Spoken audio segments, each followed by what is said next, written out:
आणि आमचं पुन्हा एकदा लग्न लावून देण्यात आलं। नमस्कार मंडळी, मी आहे पूनम आणि तुम्ही पाहत आहात ए पासून अहोपर्यंतचा प्रवास भाग 11।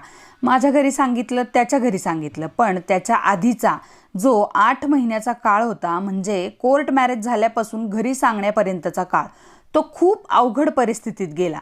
म्हणजे सतत अशी मनात भीती असायची की घरी कळेल की काय, कुणी सांगेल की काय, मग काय होईल ही भीती। प्रेम तर सगळेच करतात, पण शेवटपर्यंत निभावणं खूप अवघड असतं। त्यात महत्त्वाचं म्हणजे सगळ्यांचं आयुष्य सारखं नसतं। आयुष्य जगत असताना खूप खाचखळगे येतात, सुखदुःख येतात, पण ह्या सुखदुःखांमध्ये एकमेकांसोबत खांद्याला खांदा लावून उभं राहणं म्हणजे प्रेम। मी एका अशा व्यक्तीची निवड केली होती की ज्याच्याकडे त्यावेळी ना पैसा होता ना श्रीमंती होती। तोही मिडल क्लास फॅमिलीमधला, मीही मिडल क्लास फॅमिलीमधली, पण दोघांमध्ये जिद्द होती, स्वप्न पाहण्याची आणि ती स्वप्न पूर्ण करण्याची। फेब्रुवारी 2013 मध्ये माझा वाढदिवस होता, म्हणजे कोर्ट मॅरेज झाल्यानंतर पहिलाच वाढदिवस। त्या दिवशी त्याने मला सुंदर अशी साडी गिफ्ट केली। त्याला साड्याच्या वगैरे चॉईस करता येत नाहीत बरं का, तरी त्याच्या आवडीप्रमाणे त्याने मला साडी खरेदी करून दिली। हे माझ्यासाठी गिफ्ट खूप खूप मोठं होतं आणि तीच साडी मी माझ्या लग्नात नेसली। कुठल्या लग्नात ते सांगते तुम्हाला। आम्ही 2 वर्ष सोबत होतो, पण या 2 वर्षात त्यांनी खूप काही मला गिफ्ट केलं होतं, मीही त्याला खूप काही गिफ्ट केलं होतं। ते तुम्हाला आता जे व्हिडिओत दिसतात ते नुसते ग्रीटिंग कार्ड्स नसून किंवा नुसती कागद नसून त्याच्या आणि माझ्या भावना आहेत। खूप चिठ्ठ्या, खूप ग्रीटिंग कार्ड्स आहेत आमच्याकडे, कारण तेव्हा जमाना मोबाईलचा नव्हता, त्यामुळे ह्या गोष्टी खूप प्रिशियस होत्या।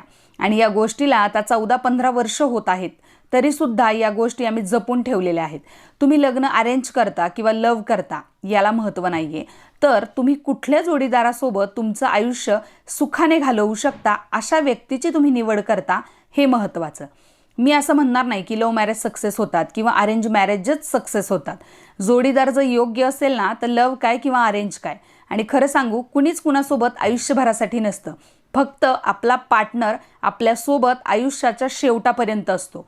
आई वडील, मुलं मुली, बहीण भावंड ही नाती आयुष्याच्या प्रत्येक वळणावर आपल्यासोबत नसतात, पण जोडीदार हा आयुष्याच्या प्रत्येक वळणावरती आपल्यासोबत, आपल्या पाठीमागे हक्काने उभा असतो।